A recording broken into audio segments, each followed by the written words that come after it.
Hello friends, welcome to our channel ಪ್ರೀತಿಯಿಂದ ಅನುಶ್ರುತಿ. ನಾಗರ ಪಂಚಮಿ ಹಬ್ಬದ ವಿಶೇಷ ಉಂಡೆಗಳಲ್ಲಿ ಇವತ್ತು ನಮ್ಮ ಚಾನಲ್ನಲ್ಲಿ ತೋರಿಸ್ತಾ ಇರೋ ರೆಸಿಪಿ ರವೆ ಉಂಡೆ. ಸಕ್ಕರೆ ಪಾಕ ಬಳಸಿ ರವೆ ಉಂಡೆನ ಹೇಗೆ ಮಾಡೋದು ಅಂತ ಇವತ್ತು ನಾನು ನಿಮಗೆ ತೋರಿಸ್ತಾ ಇದ್ದೀನಿ. ಈ ರವೆ ಉಂಡೆ ಆರ್ಗ್ಯಾನಿಕ್ ಶುಗರ್ ಯೂಸ್ ಮಾಡಿರೋದು, ಹಾಗಾಗಿ ಸ್ವಲ್ಪ ಬ್ರೌನ್ ಕಲರ್ ಇದೆ. ಬನ್ನಿ ಹಾಗಿದ್ರೆ ಸಕ್ಕರೆ ಪಾಕ ಬಳಸಿ ರವೆ ಉಂಡೆ ಹೇಗೆ ಮಾಡೋದು ಅಂತ ನೋಡೋಣ. ಅದಕ್ಕೋಸ್ಕರ ಬೇಕಾಗಿರೋದು 1 ಬೌಲ್ ಚಿರೋಟಿ ರವೆ, ಹಾಗೆ 1 ಬೌಲ್ ಶುಗರ್. ನಾನಿಲ್ಲಿ ಆರ್ಗ್ಯಾನಿಕ್ ಬ್ರೌನ್ ಶುಗರ್ ತೊಗೊಂಡಿದ್ದೀನಿ, ಹಾಗಾಗಿ ಉಂಡೆಗಳು ಕೂಡ ಸ್ವಲ್ಪ ಬ್ರೌನ್ ಕಲರ್ ಆಗಿದೆ. ನೀವು ನಾರ್ಮಲ್ ದಿನ ಬಳಸೋವಂಥ ಸಕ್ಕರೆ ಬಳಸಿ ಕೂಡ ಮಾಡಬಹುದು. ನೆಕ್ಸ್ಟ್ 1 ಸ್ಮಾಲ್ ಬೌಲ್ ಕೊಬ್ಬರಿ ತುರಿ, 4 ರಿಂದ 5 ಸ್ಪೂನ್ ತುಪ್ಪ, ಹಾಗೆಯೇ ಡ್ರೈ ಫ್ರೂಟ್ಗಳು. ಬನ್ನಿ ಈಗ ಸ್ಟಾರ್ಟ್ ಮಾಡೋಣ. ಮೊದಲಿಗೆ ಒಂದು ಬಾಣಲೆನಲ್ಲಿ ಸ್ವಲ್ಪ ತುಪ್ಪ ಹಾಕಿ, ತುಪ್ಪ ಕರಗಿದ ನಂತರ ಚಿರೋಟಿ ರವೆ ಹಾಕಿ ಚೆನ್ನಾಗಿ ಹುರಿಬೇಕು. ರವೆದು ಹಸಿ ವಾಸನೆ ಹೋಗಿ ಘಮ್ ಅಂತ ಅರೋಮಾ ಬರುತ್ತೆ, ಅಲ್ಲಿವರೆಗೂ ಚೆನ್ನಾಗಿ ಹುರಿಬೇಕು. ಅಂದರೆ ಆಲ್ಮೋಸ್ಟ್ 15 ನಿಮಿಷ ಆದರೂ ನೀವು ಹುರಿಬೇಕಾಗುತ್ತೆ.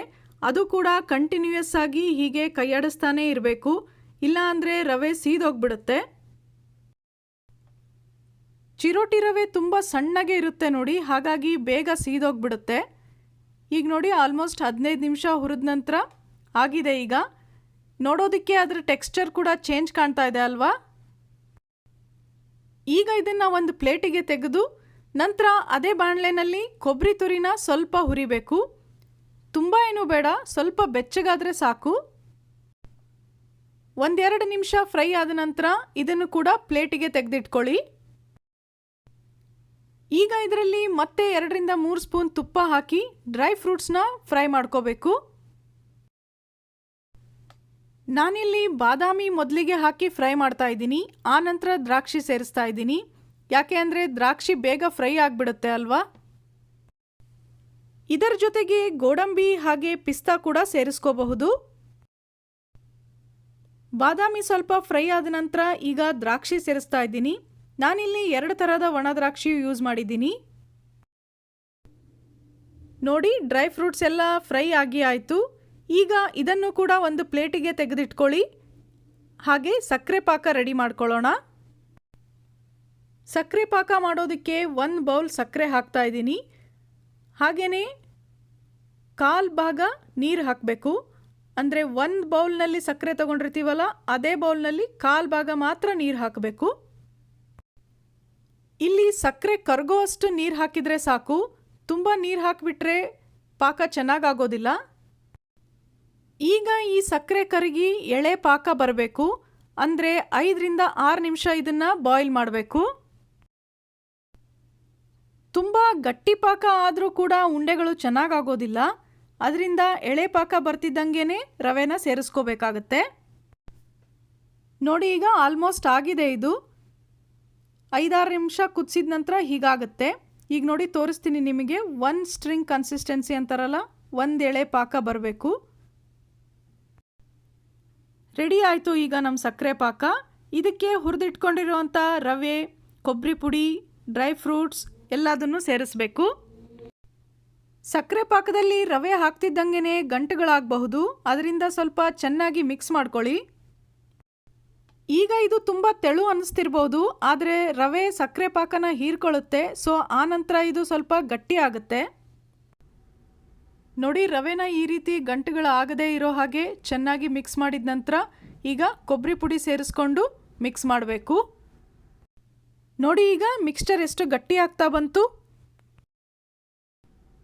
ಕೊನೆಯಲ್ಲಿ ಈಗ ಏಲಕ್ಕಿ ಪುಡಿ ಹಾಗೆಯೇ ಫ್ರೈ ಮಾಡಿ ಇಟ್ಕೊಂಡಿರೋವಂಥ ಡ್ರೈ ಫ್ರೂಟ್ಸ್ನ ಸೇರಿಸಿ ಮತ್ತೊಮ್ಮೆ ಎಲ್ಲದನ್ನು ಚೆನ್ನಾಗಿ ಮಿಕ್ಸ್ ಮಾಡಿ ಈ ಮಿಶ್ರಣನ ಈಗ ಸ್ವಲ್ಪ ತಣ್ಣಗಾಗೋಕ್ಕೆ ಬಿಡಬೇಕು.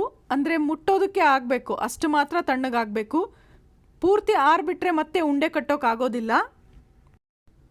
ನೋಡಿ ಸ್ವಲ್ಪ ಆರಿದೆ. ಈಗ ಇದು ಕೈಗೆ ಒಂದು ಸ್ವಲ್ಪ ತುಪ್ಪ ಸವರ್ಕೊಂಡ್ಬಿಟ್ಟು ಸ್ವಲ್ಪನೇ ತೊಗೊಂಡು ಉಂಡೆಗಳನ್ನ ಕಟ್ತಾ ಹೋಗಬೇಕು.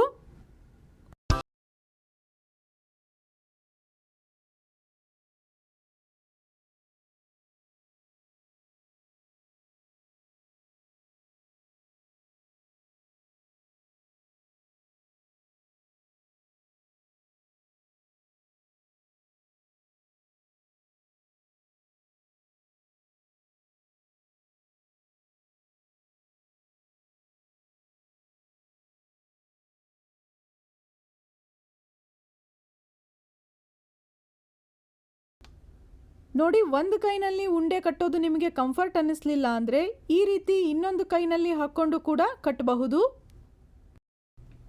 ನೋಡಿ ಎಷ್ಟು ಸುಲಭವಾಗಿ ರೆಡಿ ಆಯಿತು ಅಲ್ವಾ ರವೆ ಉಂಡೆ.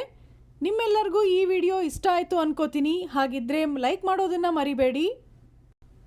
ಹಾಗೆಯೇ ನಾಗರ ಪಂಚಮಿ ಹಬ್ಬದಲ್ಲಿ ಈ ಉಂಡೆನ ಟ್ರೈ ಮಾಡಿ ಹೇಗೆ ಬಂತು ಅಂತ ಕಮೆಂಟ್ ಮಾಡಿ ತಿಳಿಸಿ. ನಿಮ್ಮ ಒಂದು ಲೈಕ್ ಕಾಮೆಂಟ್ಗಳು ನಮಗೆ ಇನ್ನೂ ಹೆಚ್ಚಿನ ವಿಡಿಯೋ ಮಾಡೋದಕ್ಕೆ ಪ್ರೋತ್ಸಾಹ ಕೊಡುತ್ತೆ. ನೀವು ನಮ್ಮ ಚಾನೆಲ್ನ ಹೊಸದಾಗಿ ನೋಡ್ತಾ ಇದ್ದರೆ ಅಥವಾ ಇನ್ನೂ ಸಬ್ಸ್ಕ್ರೈಬ್ ಮಾಡ್ಕೊಂಡಿರಲಿಲ್ಲ ಅಂದರೆ ಪ್ಲೀಸ್ ಈಗಲೇ ಸಬ್ಸ್ಕ್ರೈಬ್ ಮಾಡ್ಕೊಳ್ಳಿ. ಜೊತೆಗೆ ಮುಂದಿನ ಪ್ರತಿ ವಿಡಿಯೋ ನೋಟಿಫಿಕೇಷನ್ಗಳಿಗೋಸ್ಕರ ಬೆಲ್ ಬಟನ್ನ ಒತ್ತಿ ಅದರಲ್ಲಿ ಆಲ್ ಅಂತ ಸೆಲೆಕ್ಟ್ ಮಾಡಿ. ನಮ್ಮ ಚಾನೆಲ್ನಲ್ಲಿ ಬರ್ತಿರೋ ಎಲ್ಲ ವಿಡಿಯೋಸ್ನ ಹೀಗೆ ನೋಡ್ತಾ ಇರಿ, ಪ್ರೋತ್ಸಾಹಿಸ್ತಾ ಇರಿ, ಎಲ್ಲರ ಜೊತೆ ಶೇರ್ ಮಾಡ್ತಾ ಇರಿ. ಮತ್ತೆ ಭೇಟಿಯಾಗೋಣ ಮುಂದಿನ ವಿಡಿಯೋನಲ್ಲಿ. ಬಾಯ್, ಸಿ ಯು.